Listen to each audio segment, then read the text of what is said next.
Kensei, Oui, Delphine. tu pratiques la lithothérapie. Mhm. Tu as fondé le bijou sacré. Tu crées des bijoux énergétiques avec des pierres. Est-ce que tu peux nous en dire plus? C'est quoi la lithothérapie? La lithothérapie, c'est le soin par les pierres. Voilà, donc j'utilise la fréquence des pierres pour qu'elles interagissent avec celle de l'être humain et qu'il y ait un impact afin de régler certaines problématiques. Parce que les pierres, on a l'impression qu'elles ne bougent pas, elles sont solides, elles ont l'air denses, compactes, et pourtant elles émettent une fréquence. Mais oui, clairement, on croit qu'elle ne bouge pas. C'est comme nous, on est sur le gazon, on croit que la planète ne bouge pas, mais elle bouge. La Terre, c'est le plus gros minéral qui puisse exister. Donc, si on pense que c'est pas vivant, c'est quand même la Terre qui nous donne la vie. Si les terres ne sont pas fertiles, on mange pas, on boit pas, on vit pas.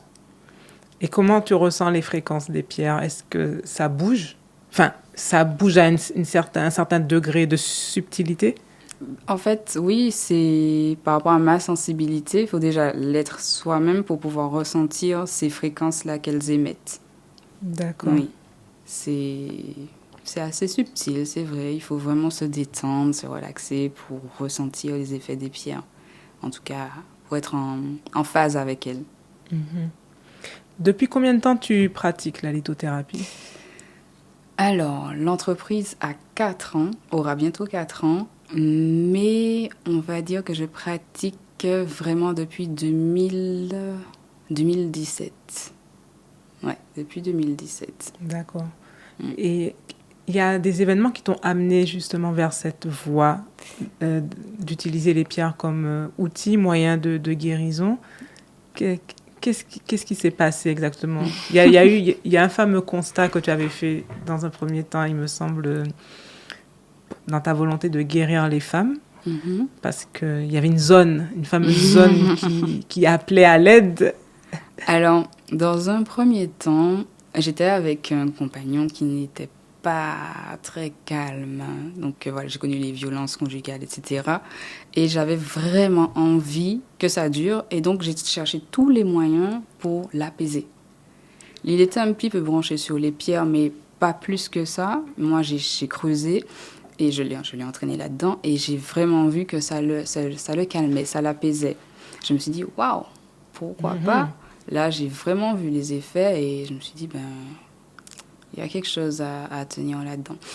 Et puis, pour parler des femmes de la zone en question, c'était pendant les grandes vacances, on était là dans la maison tranquillement et je regardais un peu les images du Tour des Yoles avec toutes les festivités qu'il y a autour. Je me suis dit, quand même, il y a un niveau de lâcher prise, de je m'en foutisme même, concernant le corps. C'est pas comme avant où on avait peut-être honte de se mettre en string. Alors je ne demande pas d'avoir honte, mais il y a une tenue à avoir avec certains habits. C'est comme si tu sentais qu'il n'y avait plus de pudeur. Il n'y avait plus de pudeur, plus de respect pour soi-même. Par exemple, tu t'es en jupe, tu ne vas pas te pencher à 90 degrés, tu vas fléchir les jambes pour pouvoir ramasser quelque chose à terre. Il y a une tenue à avoir. Et là, j'ai vu qu'il n'y a plus de tenue, il n'y a plus rien. Je me suis dit, waouh, bon, il y a peut-être quelque chose à faire à ce niveau-là. Les femmes ne sont pas conscientes de leur valeur. Elles ne sont pas conscientes de l'énergie créatrice qu'elles possèdent, parce que la femme donne la vie. Et là, je me suis dit, il faut que je fasse quelque chose. Je faisais déjà des bijoux quand j'étais petite à la maternelle. Je sortais de ma mamie. C'était une dame de service à l'époque, on dit, à la maternelle. Et quand je l'attendais, je faisais mes petits bijoux avec des perles. Et je me suis dit, tiens, il y a un truc à faire. Je vais faire des bijoux. Mais pourquoi pas lié avec la lithothérapie? Et dans cette zone-là, qu'est-ce que je pourrais faire? Donc, j'ai réfléchi. Je me suis dit, bon, il y a quoi à faire? Et puis, boum! Les chaînes de taille, les bin-bin, comme on dit, ou les... comment on dit ça encore? Il y a les bin-bin, Je ne pourrais pas t'aider, c'est sûr. Mais on voit qu'elles sont bien à la mode maintenant, ces chaînes de taille aussi. Il y a un phénomène de mode et en même temps un phénomène de conscience que les pierres agissent dans cette zone? Qu'est-ce qui prédomine? Alors, elles n'ont pas toutes des pierres, hein, je dirais malheureusement.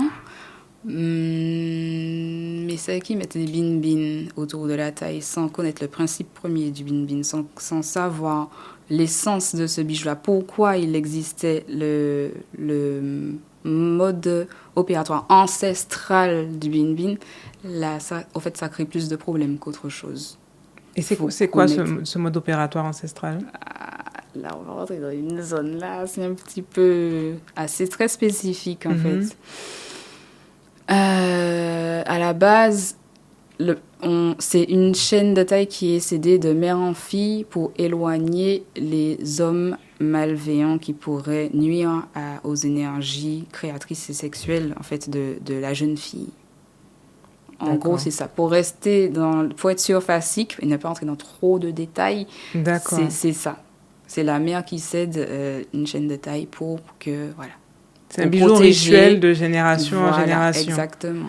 Et en fait, quand tu as réalisé qu'il y avait cette hypersexualisation qui s'intensifiait dans la société martiniquaise, mais aussi c'est à l'échelle mondiale, tu t'es dit, je vais prendre mon bâton de pèlerin et je vais les aider. Bijoux de pèlerin. Exactement, bijoux de pèlerin pour qu'elles puissent prendre conscience de leur valeur déjà, et puis éviter certaines dérives. Même si je suis pas là, je vais pas changer tout le monde, mais mon petit monde autour de moi, je vais l'améliorer comme je peux. Et est-ce qu'elles prennent conscience de ça?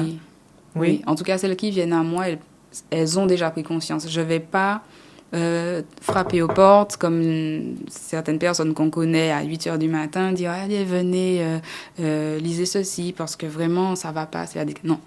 Les personnes viennent à moi parce qu'elles sont conscientes.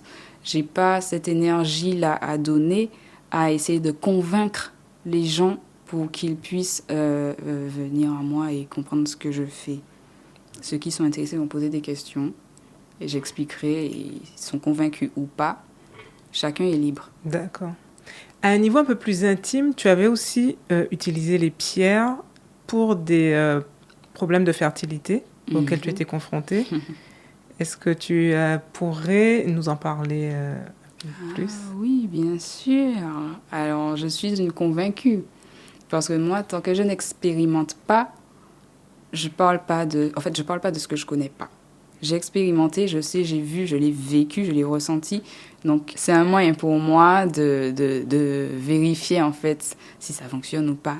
Voilà, en fait, pour toi, tu ne peux pas être convaincu et tu ne peux pas dire aux autres que ça marche si toi-même, tu n'as pas vu que ça marchait pour toi. Si j'ai pas expérimenté, j'en parle pas.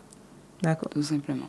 Et donc, en fait, pour toi, tu as eu la preuve que les pierres pouvaient résoudre les problèmes liés à la fertilité de la femme. Exactement. Alors, dans cette relation difficile, je parle de relations difficiles, mais plus de relations formatrices. Voilà. Dans cette relation formatrice, j'avais vraiment envie que ça fonctionne, puisque je m'engage dans quelque chose, c'est pas pour au moindre petit problème, allez, c'est fini, au suivant, non. On va jusqu'au bout pour voir ce qu'on peut faire. Je me suis dit, bon, et erreur que beaucoup ont peut-être faite, c'est vouloir enfanter. Donc, qu'il y ait une nouvelle vie, un nouvel élan, voilà. En fait, tu parles du fait de vouloir faire un enfant pour résoudre les problèmes du couple. Ouais. Ok. Ouais, je pense qu'avec l'amour, franchement, on y pense. Même si c'est pas une solution, ce n'est pas une solution. Retenez bien. Donc, on essaye pendant quelques mois. Et ça marche pas. Je dis, bon, c'est vrai que j'étais pas patiente à l'époque. Donc, j'ai dit, bon, il y a un truc qui va pas là, ça marche pas, je comprends pas. Je vais faire mes examens, je fais une hystérosalpingographie pour voir si tout va bien dans les trompes. Voilà, je vérifie à mon niveau, tout va bien. Alors, je le pousse un peu parce que pour les hommes, c'est un peu difficile. L'ego, voilà, la masculinité, ça peut prendre un coup. Si la nouvelle est mauvaise, qu'est-ce qui se passe? Il a été courageux, Et puis, premier résultat, ils sont pas top les nageurs. Bon, c'est un petit peu bancal. On essaye quand même. La gynéco dit oui, bon, il va falloir faire des FIV. Je dis mais non. Je suis pas prête pour ça. Ça doit être épuisant. Non. Et on essaye quand même naturellement. Deuxième test, il n'y a plus personne. C'est-à-dire que c'est même pas que les nageurs, ils nagent pas bien. Alors, quand tu dis les nageurs, on parle des spermatozoïdes. Exactement. D'accord. Les spermatozoïdes, ils sont absents. Ils sont plus là. Je dis, why? Et là, il a commencé à devenir un petit peu plus virulent parce que son ego était touché, sa masculinité. Blessé dans sa masculinité. Il était très blessé. Et s'en est suivi une rupture, tout ça, machin, parce que bon, c'était plus supportable. Et donc, quand une semaine après cette rupture, je me sens bizarre et je fais un test quand même. Et je vois que le test est positif. Je dis, Mais tu avais entamé un travail avec les pierres. Ah oui, je retourne en arrière parce que j'ai sauté une étape. On a fait un travail avec les pierres. J'ai cherché quelle pierre, je n'étais pas encore formée à l'époque, quelle pierre active la fertilité, voilà, la pierre qui donne un bel élan de ballon, tu comprends? Un boost. Un grand boost. Qui permet qu'il y ait du monde à la ligne de départ. Exactement, et bien en forme. Alors, des nageurs, pardon. Oui, on a fait des élixirs, voilà, c'est matin, midi, soir, tout le temps. Alimentation carrée, pas de fumette, pas d'alcool. Enfin, en tout cas, tout ça très réduit pour qu'il y ait le maximum de chance. Parce que entre cette réponse où tout est négatif, il n'y a rien, là, il y a eu un élan d'espoir. J'ai dit, allez, on y va, il y a ça fonctionne. Parce que j'ai vu que le boug, il est quand même calmé avec les pierres, quoi. Alors qu'il était tendu comme jamais, ça l'a calmé. Je me suis dit, bon, allez, on va y aller jusqu'au bout, on va y aller. Et puis, donc, après cette rupture, je vois que le test est positif. J'ai dit, why? Qu'est-ce qui se passe? Au mauvais moment, je sais pas. Mais en tout cas, ça a marché. Mais ça a marché. Donc, tu as la preuve que les pierres... la lithothérapie. La lithothérapie alliée à un régime alimentaire équilibré dans ce cas-là, et à un mode de vie plus sain, exactement, favorise en fait la fertilité, exact. Dans ce cas-là masculine, et en fait rien n'est finalement aucun problème ne semble irrémédiable. Après, on ne veut pas donner non plus peut-être de l'espoir à des gens qui... Exactement, je ne suis pas médecin, oui. Mais en tout cas, ce que j'ai testé, ça a fonctionné. Mais est-ce qu'il faut un don pour réussir à faire ce que tu as fait? Ou est-ce que tout le monde peut le faire en se formant Alors, je veux juste mettre une parenthèse. La nature a, je dirais, bien fait les choses. Parce que bon, les gens me disent, mais t'as pas d'enfant, Kenzie, on comprend pas. La nature a fait ce qu'elle avait à faire. Bébé a juste expérimenté la vie in utero. D'accord. Quelques semaines. Voilà. Il avait une courte mission. Une très courte mission. Donc, du coup, tu me disais... Je te disais, est-ce que toi, tu as un don particulier pour ça? Est-ce qu'il faut un don particulier? Ou est-ce que n'importe qui se forme à la lithothérapie peut réussir à avoir ce genre de résultat? C'est mieux d'avoir un don. C'est mieux. Tout le monde peut être pâtissier, mais tout le monde ne va pas être... je ne sais pas quel pâtissier. Je vois. En fait, c'est comme... Eric... le nôtre, par exemple. Voilà, ou Kaiser. Je ne les connais pas trop. Mais en fait, c'est ce qu'on appelle le fameux chi. Je crois que c'est... on en parle dans... je ne sais plus dans quelle spiritualité chinoise. Mais le chi, ce truc en plus que la personne va avoir, en fait, dans ce qu'elle fait, qui fait que même si tout le monde a la même recette et fait la même chose, il y a ce petit truc qu'on met qui va activer les éléments. Exact. Et toi, tu as ce petit truc qui est... comment tu t'es rendu compte que tu avais ce petit truc? Ce petit truc. Déjà, avec mes patients, ils ne reviennent pas pour la même chose, en général. Et puis, rien que pour moi, j'ai vu que ça fonctionnait. Je vois des gens qui ont déjà vu des personnes qui ont conseillé des bracelets. Alors, lithothérapeute, je ne sais pas. Je ne vais pas affirmer qu'ils sont certifiés ou pas. Je ne peux rien dire. Mais ces personnes qui ont déjà vu d'autres personnes viennent à moi. Et suite à ça, les soucis, ils ne demeurent quasiment plus, pour ne pas dire pas du tout. Mais est-ce que ça ne demande pas d'avoir, en plus de ce fameux don, est-ce qu'il ne faut pas être ouvert quand même au monde extérieur, au monde subtil, avoir des capacités, on va dire, extrasensorielles Il faut en avoir, Est-ce que oui. tout d'un coup, tu t'es intéressé aux pierres? Ok, j'ai suivi mon intuition, d'accord. Et puis ça a été facile en fait. Ouais, ok, je prends les pierres, je les mets là, je les purifie et ça fonctionne. Ça serait bien si c'était comme ça, mais non, en fait, c'est héréditaire. Ah. C'est héréditaire. Alors, dans la famille, il n'y a personne qui travaille avec les pierres, mais c'est héréditaire. Il faut savoir que ma grand-mère paternelle, elle était voyante médium. Côté maternel, on a des capacités extrasensorielles assez fortes. Et tout le monde n'a pas forcément développé ce côté-là. Et ben, je suis celle qui a vraiment assumé et qui développe vraiment. Je travaille dedans, avec les énergies. Donc tes capacités extrasensorielles, c'est effectivement elles qui te permettent de ressentir de lire, les pierres. Exactement. Voilà, ou même les pierres qui sont très denses, oui. tu ressens leur énergie. Et je les trouve aussi, depuis petite, si je décidais de trouver une pierre dans la terre, je trouve une pierre. Ah, oui. Une pierre, on va dire semi-précieuse. Je suis encore tombée sur les précieuses. J'aimerais bien. Il y a des je vais changer de pays. Oui, en Martinique, Oui, il y a des pierres précieuses en Martinique. D'accord. On va pas dire pour pas que tout le monde vienne avec sa hache. Il y a de l'or aussi en Martinique. Ah bon? Ah oui. On va pas demander où. On va pas dire où non plus. D'accord. Moi, je sais juste qu'il y a des jaspes rouges quelque part en Martinique. Je ne dirais pas où. Il y a des jaspes rouges, il y a du quartz, il y a du bois fossilisé. Il y a pas mal de minéraux quand même. En fait, quand on regarde bien, la Martinique devrait vraiment travailler son chakra racine. Hein, parce que du jaspe rouge en Martinique, il y en a plein. Alors, ça veut dire quoi, travailler son chakra racine? Ah, le chakra racine, c'est le premier chakra qui est situé entre l'anus et le sexe. Donc, c'est la racine, c'est là où tout prend vie. Sans racines, l'arbre ne tient pas debout longtemps. Et nous, on a ces racines imaginaires, entre guillemets, qui nous permettent de tenir... en tout cas, qui permettent de tenir notre corps, parce que le corps ne tient pas qu'avec des muscles, il faut de l'énergie. Il y a une énergie qui nous ancre. Exactement. Au sol. Voilà. C'est pas juste, je ne sais plus comment les scientifiques appellent ça. Non, moi non plus. Bref. En tout cas, c'est une énergie d'ancrage qui règne en Martinique et...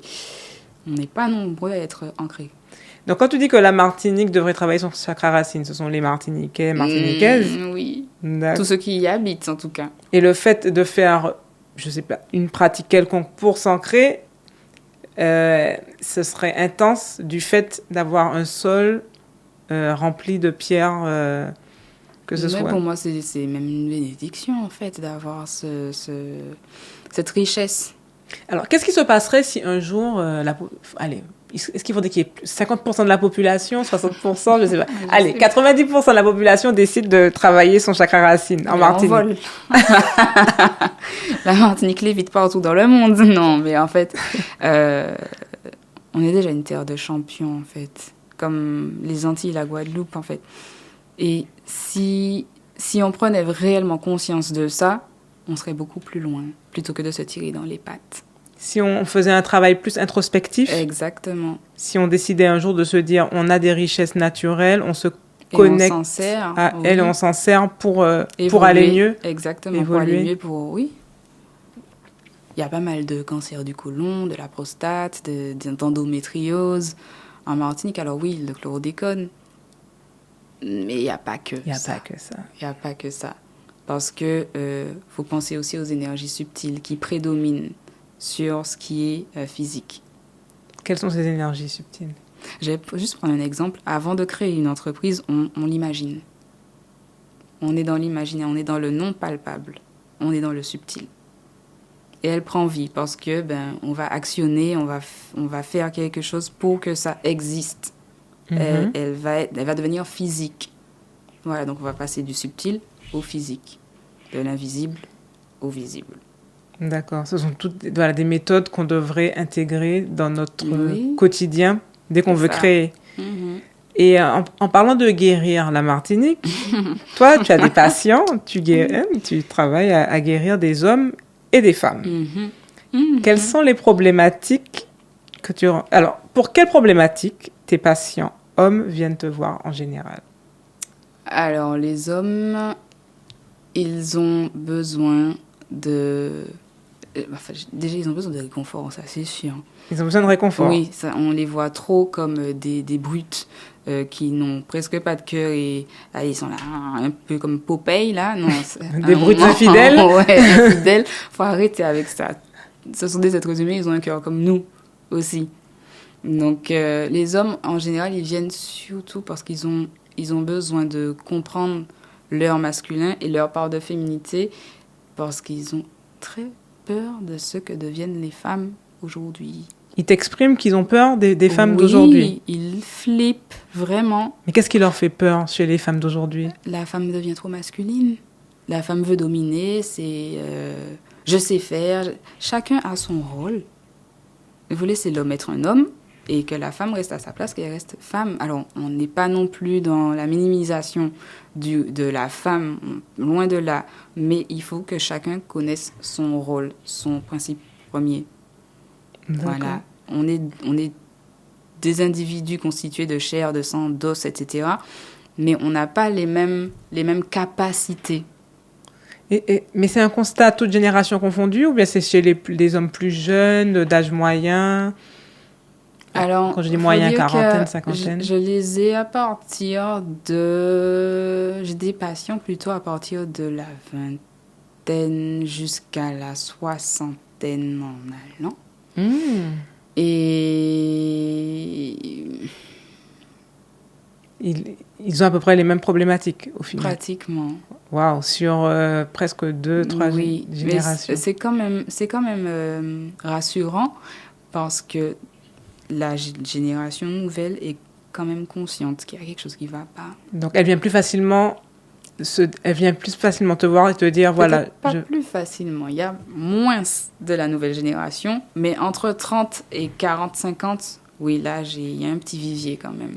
D'accord. On est plus conscient à partir d'un certain âge, je pense. Et qu'est-ce que tu conseilles? Donc, qu'est-ce qu'une pierre peut faire à un homme justement qui vient avec sa problématique les femmes sont effrayantes? J'ai pas envie de te demander quelle pierre tu conseilles puisque c'est propre. Oui, c'est propre à chacun. À chacun. Oui, c'est ça. Mais bon, une fois que ton patient à qui tu auras donné cette pierre-là, c'est quoi son retour? Il se sent mieux dans sa peau déjà. Après, il va commencer à attirer des personnes différentes puisque, si tu veux, la pierre a sa vibration. Nous aussi, on a nos propres vibrations. On arrive, on voit quelqu'un, on dit « Ah, j'arrive pas à sentir monsieur ou mademoiselle. » Il y a des vibrations qu'on ne peut pas supporter ou qu'on peut supporter. Voilà, c'est une question de compatibilité. Les pierres agissent avec nos vibrations. Elles interagissent avec nos vibrations. Elles peuvent changer, en tout cas, permettre d'améliorer nos vibrations à condition de travailler sur soi, d'en être conscient. Ça peut arriver sans être conscient. Et puis après, on se dit, mais c'est vrai, j'avais pas réalisé en lisant les vertus de telle pierre, depuis que je la porte assez fréquemment, je constate que... Oui, parce que c'est toujours quand ça va pas qu'on se dit, ah oui, depuis que j'ai fait ça... ça va pas, j'ai fait les pierres. Mais par contre, quand ça va, c'est un jour, on se réveille, on se dit, mais ça va mieux, au fait. Exactement. Donc, voilà, les pierres agissent sur nos fréquences. C'est une question de fréquence, de vibration. Et voilà, en fait, elles interagissent. Et on peut dire donc que ça rééquilibre le masculin et le féminin chez l'homme ou la femme. Mais dans le cas de l'homme, il reprend une certaine confiance, assurance. Oui. Et par conséquent, il va attirer aussi des femmes qui vibrent comme lui. Qui vibrent. C'est ça. D'accord. Oui. Ok, voilà. Intéressant. Et les femmes, pour quelles problématiques elles viennent? Manque de confiance en soi, endométriose. Alors là, on va parler de tout ce qui est psychique, pas physique, parce que bon, on va laisser la médecine pour les médecins. Voilà. On va pas rentrer dans les champs des autres. Ces détails. J'ai eu mon expérience que j'ai racontée maintenant. Voilà. Elles ont un grand manque de confiance en elles. Criant. Ah oui, c'est abyssal. Elles ne savent pas, en fait, ce qu'elles valent. Elles se sont oubliées. Et toi, ton travail, c'est de rééquilibrer ça, de leur rappeler qui elles sont. Oui, de leur apprendre à s'équilibrer, leur rappeler qui elles sont. En tout cas, les aider à se réapproprier leurs énergies propres. Parce que le plus souvent, quand elles ont un manque de confiance en soi, comme ça, elles vont basculer vers le pôle masculin. On a tous le pôle masculin et le pôle féminin. Et selon les problématiques, il y a un qui sera plus important, plus élevé que l'autre. Donc, ça va créer un déséquilibre. D'accord. Et quand ton patient vient, comment tu choisis la pierre? C'est quoi? Bon, par exemple, moi, j'arrive. Quelle est la première chose que tu vas faire? Je vais lire ton énergie. Ah, comment tu lis? Je vais te ressentir. Je vais sentir tes énergies subtiles grâce à mes capacités extrasensorielles. Et en fonction de ça, je saurai quelle pierre sera bonne pour toi. Il faut savoir que, on va prendre l'exemple de, je sais pas, la cornaline qui permet d'avoir confiance en soi. Albert va prendre la cornaline, ça va lui aller à merveille. Ça ne t'ira pas du tout. Elle va te mettre à l'envers. Tu vois, c'est là que les capacités extrasensorielles prennent leur sens parce que tous ceux qui ont étudié la lithothérapie ne pourront pas forcément ressentir ça pour pouvoir conseiller une pierre qui est similaire, qui a des vertus similaires à la cornaline, qui puisse permettre à la personne d'avoir ces mêmes, en tout cas d'activer ces mêmes vertus-là. Une pierre qui lui va, à elle, qui lui est propre. Et pas juste... on va lire les indications thérapeutiques d'une pierre et se dire on va la prendre. Ah non, c'est pas... Parce que ça me rappelle une expérience personnelle. Là, je pense que tu vas rire. C'est une expérience Google. Je crois que c'est une expérience Google. Et j'avais commandé des obsidiennes. Je savais que ça allait... Moi, ça rigole. Ça rigole pas. Hein. Donc noir. Et t'as fait ça? Et j'ai mal dormi. Ah là là, c'était compliqué. Ça m'étonne pas. Et donc, ça prouve que l'obsidienne, justement, elle n'est pas adaptée à tout le monde. Non. Et c'est une pierre qui travaille très, très fort. Ah oui, dans les profondeurs. Hein. Vraiment, elles vont dans nos abysses, dans nos tréfonds. Mais pourquoi alors, elle, c'est comme si chaque pierre a été créée pour différentes raisons. Et l'obsidienne, elle vient dans les côtés obscurs, on va dire. Et c'est quoi son travail? Ah oui, elle va secouer ton côté obscur. Elle va faire tout remonter.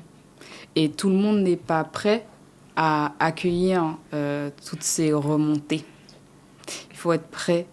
Il faut avoir fait sur soi en amont un sacré travail, ce que j'appelle le shadow work. Le travail sur ses ombres. Si tu n'as pas fait de shadow work, l'obsidienne te malmène.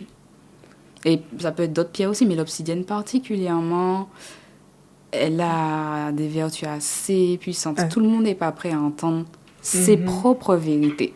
Ce shadow work, comment il est effectué? Avec des pierres plus légères, moins puissantes, pas moins puissantes puisqu'elles ont toute leur puissance, mais plus légères, plus douces, voilà. Oui, plus douces. Au fur et à mesure, step by step. Et même, des fois, la personne va garder la pierre peut-être une semaine. La pierre, elle va se casser ou elle va disparaître ou la personne va perdre la pierre. Elle aura fait son travail. Il faut passer à autre chose. Il faut passer à un autre niveau. Ça veut dire qu'elle a absorbé ce qu'elle avait absorbé. Elle a travaillé. D'accord. Ah, c'est très intéressant. Et donc, quand tu lis l'énergie de la personne... En même temps, est-ce que tu sens, je sais pas, est-ce que la pierre vient est-ce qu'il y a les pierres viennent à toi te dire, c'est moi qu'il faut choisir pour cette personne? Les pierres viennent à toi, j'ai l'impression qu'elles ont des petites pattes et qu'elles viennent, alors, qu'est-ce qu'on peut faire? Non, bon, je ressens l'énergie des pierres, donc je dis qu'elles me parlent. Voilà. Donc, par rapport à ça, en fait, j'arrive à aiguiller au mieux. D'accord. Une pierre peut avoir plusieurs vertus. Alors, est-ce que tu pourrais nous donner un exemple d'une pierre et de toutes ses vertus? Alors, citer toutes les vertus d'une pierre, c'est donc, compliqué. Elles peuvent vraiment en avoir énormément. Ah oui, il y a des tomes sur des pierres. Oui, d'accord. Mais on cite les principales. Je vais rester sur la cornaline, qui est une pierre de fertilité, confiance en soi, qui permet de retrouver la joie. Enfin, voilà, je n'ai donné que 3. Qui permet d'apaiser les règles douloureuses. C'est une pierre qui concerne le chakra sacré. Donc, tout ce qui est dans la zone utérine. Donc, est-ce que ça revient au chakra racine ou pas? C'est la même chose? Alors, non, le sacré vient après le racine. D'accord. Le sacré est vraiment, on va dire, entre les jambes, entre le sexe et l'anus. Mais le chakra sacré, c'est au niveau de la zone utérine, au niveau du bassin. D'accord, ok. Voilà. Donc, elle va travailler tout ce qui est à ce niveau-là. Alors, pas toutes les problématiques, mais une grande partie des problématiques utérines. Est-ce que tu arrives à visualiser comment la pierre travaille? Est-ce que, je sais pas, il y a des gens, des fois, ils ont peut-être des visions, des perceptions. Est-ce que tu vois peut-être des couleurs, des faisceaux, enfin, je sais pas, ou est-ce que c'est vraiment dans l'intuition, dans un ressenti? Je peux voir aussi ça, mais c'est pas souvent les faisceaux. Il faut vraiment que moi, je sois dans une connexion assez particulière avec la pierre pour voir ces faisceaux-là. Et c'est vrai que c'est assez particulier. C'est beau. On sent qu'il y a de l'amour, en fait. Ah, intéressant. Ouais. L'amour par rapport au don, c'est ça? Le don, ce qu'elle donne à l'autre. Exactement. Ouais. Et le fait d'être c'est neutre. inconditionnel. Quelle que soit la personne, Oui, quel que soit c'est de l'amour inconditionnel, c'est ça. Ah, c'est beau, c'est vrai qu'on ne pense pas, voilà, on voit les pierres là. Et puis on a tous besoin d'amour, c'est pour ça que ça marche. Hein. Et bien, elles sont là pour nous, en fait. Oui. Donc la Martinique est pleine d'amour hein, dans ses sous-sols. Exactement. Et on ne va pas puiser. D'accord.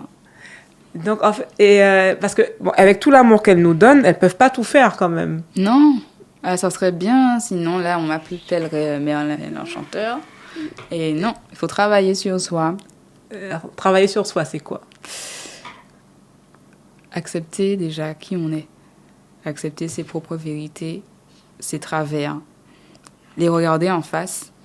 Et puis, aller chercher, même ça peut aller jusqu'au transgénérationnel, toutes ces blessures qui nous empêchent d'être nous-mêmes, en fait. Qui font qu'on surréagit quand on reçoit certains messages. Parce que travailler sur soi, c'est pas genre notre entourage nous dit « Ah, tu es égoïste, ah, tu es ceci, cela » et puis on va essayer de... Non, on parle pas de critique. Voilà. Non.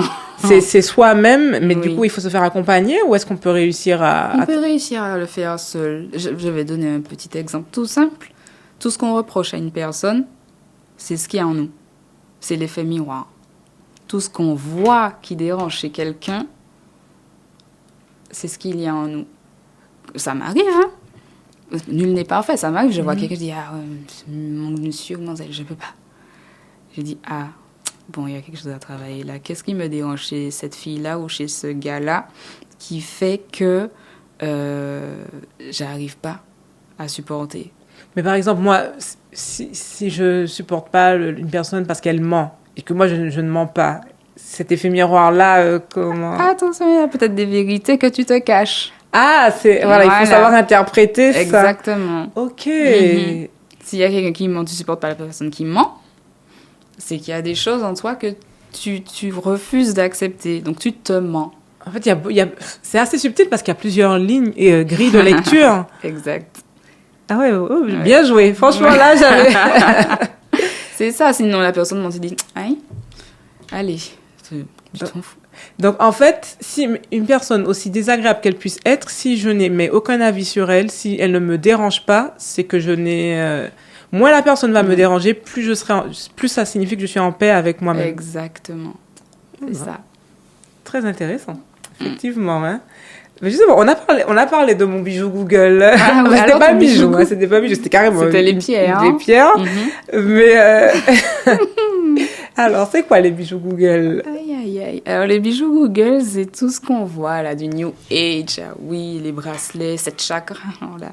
Les bracelets, 7 chakras, les ceci, les cela. Et on va acheter, oui, pour l'abondance, pour faire entrer l'argent, etc. Mais si tu sais pas dépenser intelligemment, tu vas avoir tout l'argent qui rentre là. L'abondance, ça sert à rien. Ça veut dire encore une fois, il faut travailler sur ses propres comportements, sur pourquoi on agit comme ça, etc. La pierre va aider, mais si on ne règle pas nos propres comportements, ça, c'est caduque. Mais il faut l'activer, en fait. Je sais pas, à la pierre? Enfin, c'est quoi les bijoux, cette chakra? C'est les fameux bracelets avec des boules? Oui, avec 7 pierres différentes, là. Parce que j'ai vu à un moment donné, je sais pas si c'est toujours à la mode, mais je voyais beaucoup d'hommes avec des bracelets, avec des boules, pierres précieuses. C'est ça. Oui, c'est ce genre. C'est avec plus 7 couleurs différentes, là, c'est 7 chakras. Là, c'est un peu comme si tu mets tous les dessous que tu aimes pour sortir aujourd'hui. Parce que ils sont tous beaux, ils sont tous utiles, mais est-ce que tu as besoin de ça aujourd'hui? Quelle énergie? Qu'est-ce que tu vibres? Ça apprend à se lire soi-même aussi. Qu'est-ce que tu vibres aujourd'hui? De quoi tu as besoin? Et tu vas choisir en fonction de tes besoins et pas de tes envies. Parce que sinon, si on n'écoute que nos envies, eh bien, on se retrouve avec tous les vêtements qu'on aime sur soi pour aller à, je sais pas moi, aller faire des courses.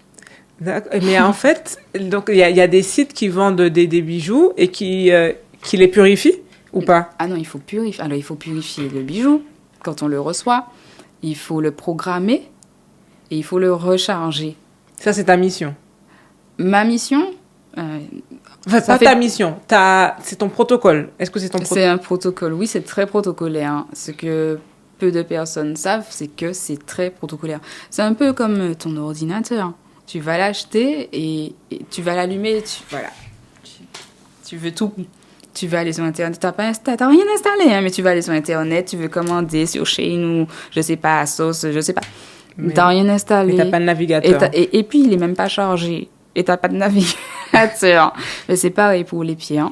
Il faut les purifier parce qu'elles passent entre plusieurs mains. Elles absorbent plusieurs énergies avant d'arriver à nous. Il faut les programmer. Donc, ce pourquoi tu veux l'activer, cette pierre, si c'est pour la confiance en soi, si c'est pour... Ça peut être l'abondance, hein. Si c'est pour l'abondance. L'abondance, c'est pas forcément que l'argent. C'est l'abondance en amour, abondance en... Enfin, plein de choses. Tu l'actives pour certaines propriétés qui te concernent. Et tu la recharges. Parce qu'il faut de l'énergie pour qu'elle te donne ce pourquoi tu l'as programmée. Et à partir de là, tu fais ton petit protocole et tu apprends à ressentir ta pierre. Si tu vois que ce que tu as demandé, c'est un petit peu diminuant, eh bien, il faut la purifier et la recharger. Donc, chaque personne est censée être capable de recharger sa pierre tout seul. Je ne peux pas dire c'est tous les 15 jours ou les 10 jours, non. Il faut ressentir. Il faut observer. Et en fait, c'est comme ça que j'apprends à mes patients à être souverains de leur propre personne. Parce que je ne veux pas, je refuse qu'on soit dépendant de ce que j'enseigne. Et les bijoux qu'on trouve que les gens achètent comme ça... pas par hasard, mais bon, sans avoir de conseils de spécialistes sur Google, les fameux bijoux Google, c'est quoi le risque? Ah ben, le risque, c'est que ça mette leur énergie à l'envers. Comme tu as ressenti, tu as mal dormi, t'imagines, tu comprends pas, mais tu continues. On te trouve avec des cernes qui arrivent jusqu'aux lèvres, et puis... Non, ça met à l'envers. Oui, mais parce qu'en fait, il y a des sites où... il y en a qui se disent, il y en a qui sont lithothérapeutes pour de vrai, il y en a qui s'improvisent, mais des fois, les sites sont tellement bien faits et on se dit, tiens, j'ai telle problématique, effectivement, et puis hop, on commande et on ne sait même pas, en fait, quelle énergie la personne qui vend les pierres a mise la personne a mis dedans. Ouais. Et dans quelles conditions la personne a créé le bijou aussi. Et oui, parce que là, on en revient à la personne qui recharge. Toi, est-ce que tu fais des rituels de purification sur toi-même avant de travailler avec une pierre? Je suis obligée. Je ne peux pas... on ne donne pas ce que l'on n'a pas. Si je veux vraiment donner du love avec les bijoux que je fais et que ça fonctionne, eh bien, je dois moi-même me purifier des énergies que j'ai aussi absorbées. Comme la pierre, en fait. Le monde minéral est en nous. Le squelette, c'est du minéral. C'est minéral. Donc, je dois me purifier, me recharger aussi au soleil pour pouvoir émettre le maximum de good vibes, d'énergie pour que le bijou il soit... en tout cas, que la personne, quand elle reçoit son bijou, elle a des frissons. Oui, parce que c'est vrai je pourrais pas les citer, je suis pas j'ai pas de très bonnes connaissances à ce niveau-là, mais je sais qu'on est fait de minéraux. Et est-ce que ce sont ces minéraux au niveau physique, est-ce que ce sont ces minéraux qu'on a en nous qui réagissent aux minéraux qui sont à l'extérieur de nous? Tout, même l'eau, en fait, qu'il y a en nous. Parce que l'eau garde toutes les informations. Ah oui, la fameuse mémoire de l'eau. La mémoire de l'eau, c'est ça. Donc, tu as l'eau, tu as le côté minéral, tu as l'énergie aussi, qu'on a en nous, l'énergie vitale, le K. Tout, en fait, on est un tout. On est un tout et les pierres vont activer, en fonction des propriétés, bien sûr, ce tout-là pour qu'on soit en meilleure santé, physique et mentale. Ah oui, et mentale. Oui, parce que mentalement, il y a des maladies, des psychopathologies comme la schizophrénie. Par exemple, quel est ton avis à ce sujet-là? Déjà, parce qu'il y a des spiritualités qui vont dire, par exemple, que les schizophrènes, on les appelle des fous, mais ce n'est pas vraiment des fous. Non. Ce sont des gens qui ont des contacts avec... Ils n'arrivent pas à gérer tout ce qu'ils reçoivent, en fait. Ils reçoivent... Et ce sont des personnes hyper sensibles au monde subtil et se pensent fous, finalement, parce qu'ils n'arrivent pas à gérer ce qu'ils reçoivent, parce qu'ils ne sont tout simplement pas informés. On n'est pas dans une société qui apprend à comprendre ça, qui apprend à comprendre le subtil. Au contraire, non, tout est surfacique pour je ne sais pas quel but, mais en tout cas, ça nous empêche de chercher à se comprendre soi-même. Et est-ce qu'il y a, encore une fois, avec des pierres, on peut régler des pathologies aussi c'est même pas des pathologies, puisque bon, là... Pour équilibrer, on va dire, c'est délicat de dire ça. Ah oui, on rentre dans le champ médical. C'est délicat, mais les pierres peuvent accompagner. Voilà, peuvent accompagner pour un mieux-être. Et est-ce qu'on peut dire que le fait que la Martinique soit sur un sol riche en pierres, ça peut justement aussi créer des interférences, réveiller certaines connexions que ces personnes qu'on dit qui sont schizophrènes, peut-être pas la bipolarité, je sais pas. Est-ce que ça peut impacter? Ça peut impacter. En fait, même si ça reste inconscient du coup, puisque en fait, il y a comme une dualité, un peu comme les aimants qui se repoussent, qui se créent. Et quand t'es pas au courant, tu restes dans cette dualité. Quand tu n'es pas informé. Oui, je vois.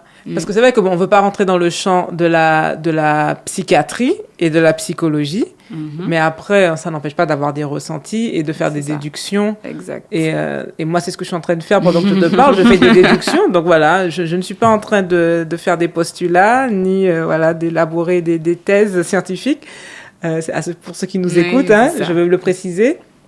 C'est que je suis inspirée par ce que tu dis. Et moi, ce qui me vient quand je t'écoute, c'est que automatiquement, si il y a un phénomène d'aimant qui se passe entre différents corps, les pierres et nous qui sommes faits de pierre, et aussi le monde subtil qu'on ne voit pas, mais qu'on dévoile de plus en plus, parce que maintenant on parle de quantique, d'énergie quantique. La science évolue à un rythme, on va dire, ou bien la science,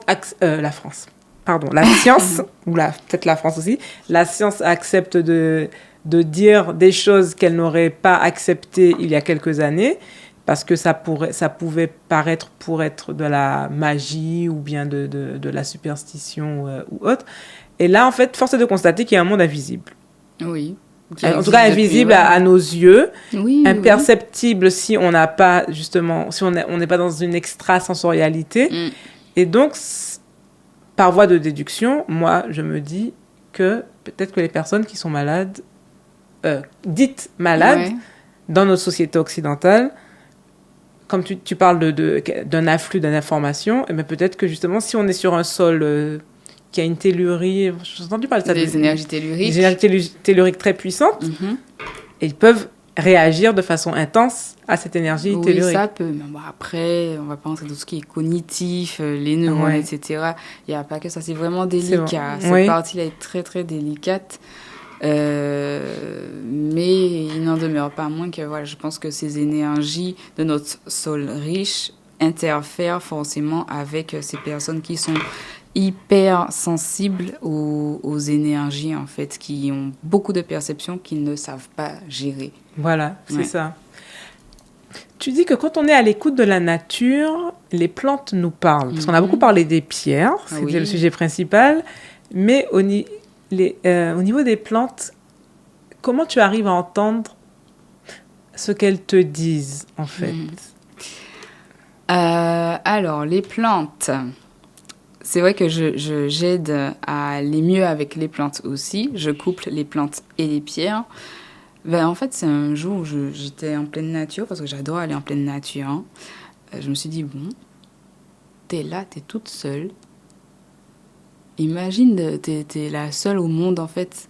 T'as pas de livre, tout ce qui est Bible, etc. Là, t'as rien. Comment tu fais pour te connecter à l'univers, à cette force incommensurable? Qu'est-ce que tu fais? Ben, t'écoutes, tu observes. Et en fait, en observant la nature, elle enseigne beaucoup de choses. Et puis, ben, je me suis penchée sur les plantes. Et effectivement, les plantes racontent beaucoup de choses. Je vais prendre l'exemple du vétiver. Le vétiver qu'on appelle sur le continent africain le camaré. Le camaré. Beaucoup de femmes utilisent le camaré parce qu'il camaré. Il camaré, qui ça? Le mari, la femme. Ah, d'accord. Donc, elles utilisent, alors je ne vais pas trop dévoiler les secrets de femmes, elles utilisent cette racine-là pour pouvoir consolider leur couple. Ce sont des racines qui poussent jusqu'à plus de 3 mètres en fait, de profondeur. Donc, c'est une plante qui retient la terre. Tu vois, une plante qui retient, alors, et pas que la terre, du coup. Donc, la plante retient, et elles utilisent, en fait, ces racines-là pour maintenir, consolider leur couple. Alors, il y a un processus, hein, quand même, tu ne vas pas prendre les plantes et bien, allez, washa, ça y est, mon couple va tenir bon, non, c'est pas comme les ça. Les racines de vétiver vont tenir, non, ça tient le terrain, la maison, ça va tenir mon couple. C'est pas comme ça. Il y a quand même un processus, enfin voilà, on va pas rentrer dans ces détails-là, mais en observant les plantes, elles nous disent clairement à quoi elles servent. Par rapport à la forme qu'elles ont et qui peut rappeler aussi... Par rapport à leur forme, la façon dont elles poussent, quel est leur rôle en fait premier, qu'est-ce qu'elles font primo en fait, comme le vétiver, son premier rôle c'est retenir la terre. Oui. Voilà. Ah oui. Donc on voit plein de vétivers aux abords des maisons qui ont des pentes et tout. Là oui, c'est pour retenir la terre. Ouais. Donc il y a ce qu'on connaît de façon... Il y a un premier sens qu'on va donner au vétiver, bien une première qui est visuel, qui est visuel. L'interprétation subtile, qui n'est pas loin du visuel en fait. Parce qu'il y a les feuilles, c'est ça? Oui, je ne crois pas qu'on utilise les feuilles. On n'utilise pas les feuilles. Ah, on n'utilise pas les feuilles. C'est les racines. Mais il y a les parfums. On ne peut pas faire du parfum avec le vétiver? Oui, ça vient de la racine. C'est la racine aussi? Oui, d'accord. C'est vraiment l'essence de la racine. Ah oui, donc elle a une racine qui est vraiment plus... Est-ce que ça ressemble au gingembre? Non, c'est pas la même chose? Non, c'est pas la même chose. Les racines, elles sont vraiment fines hein, pour le vétiver. Le gingembre, c'est pas pareil. C'est pas pareil. La racine, elle est vraiment épaisse, elle est grosse. Donc, dans leur fonction, dans leur fonction qu'on observe dans la nature, on peut les transposer aux fonctions qu'elles peuvent avoir dans notre vie. Oui, exactement. En fait, c'est vraiment simple hein, au final. Quand on comprend comment les choses fonctionnent, on se dit « Ah, mais... » c'est simple. Il faut juste apprendre à lire. C'est tout. Il faudrait qu'à l'école, on apprenne à lire la nature. Et, Oui, on nous apprend pas ça. On a parlé des plantes, on a parlé des pierres. Et les deux ensemble, est-ce qu'ils cohabitent? Comment ils fonctionnent? Est-ce qu'il y a une fusion, des affinités entre les deux? Mais parfaitement, oui, bien sûr. En observant la nature, tout simplement, les pierres et les plantes cohabitent ensemble. Oui, puisque les plantes poussent sur les pierres déjà. Voilà. Donc, c'est cohérent, oui, les plantes et les pierres ensemble pour aller mieux, pour aider à régler certaines problématiques, oui, clairement. Donc, des fois, tu les mets ensemble dans des protocoles de soins. Oui. Alors, en fait, si tu veux, je vais donner une certaine recette à quelqu'un, à un patient, pour qu'il fasse lui-même. Je ne fais pas pour les autres. D'accord. Ce que je fais pour les autres, ce sont les bijoux et les soins énergétiques. Tout ce qui est les bains, etc., je vais dire, tu vas prendre telle feuille parce qu'elle sert à ça, avec telle pierre parce que ça match avec. Mhm. Et puis voilà, tu fais tes affaires de telle manière, telle façon. Et est-ce que on parle des fois de bains, les pierres, il faut les mettre dans de l'eau des fois pour les purifier. Enfin, je veux pas rentrer dans le détail, mais du coup, est-ce que les plantes peuvent servir au processus de purification des pierres ou d'activation des pierres ou pas du tout? Pas à ma connaissance. Non. Non. Ce qui active la pierre, c'est la pierre elle-même, en fait. Ou un amas de cristaux ou une géode d'améthyste. Après, il y a des ondes de forme, comme les coquilles Saint-Jacques, comme les fleurs de vie, qui vont permettre de purifier et recharger simultanément. D'accord. D'accord. Alors, j'ai envie d'aborder avec toi, pour cette dernière ligne droite de l'interview, les bébés bijoux sacrés. Il y a quelques années, tu as accueilli, on va dire ça comme ça, hein, est né ton premier bébé bijou sacré. Oui, alors il y avait une patiente. À la base, c'était une cliente, et puis elle a commencé à s'intéresser, donc elle est devenue patiente. Elle m'a dit, ouais, j'ai tel problème, on devait lui couper les trompes, en fait, ouais, faire une ligature, parce qu'elle avait un sacré problème au niveau utérin. Je lui ai dit, ne fais pas ça. Elle devait faire des fives sur fives. Je sais pas si... Je suis pas rentrée trop dans sa vie. Je laisse quand même les gens dans leur vie privée. Et un jour, elle me dit « Coucou Kensei, c'est en partie grâce à toi, alors je tiens à te remercier. Mon bébé, il a 3 mois, donc elle a quand même attendu un temps pour que bébé soit bien en forme et m'annoncer la nouvelle. Et quand j'entends ça, quand je lis ça, ben, c'est que du bonheur. Le premier bébé, bijou sacré, est arrivé en 2023. 2023. Ouais. Ah, mais c'est l'année dernière? Oui, l'année dernière. D'accord. Le premier bébé. Alors, à ma connaissance, peut-être qu'il y en a d'autres. Et puis, Ah je sais oui, pas. c'est vrai que tu actives, Voilà. quand les gens viennent se guérir pour une chose, ça active d'autres guérisons aussi.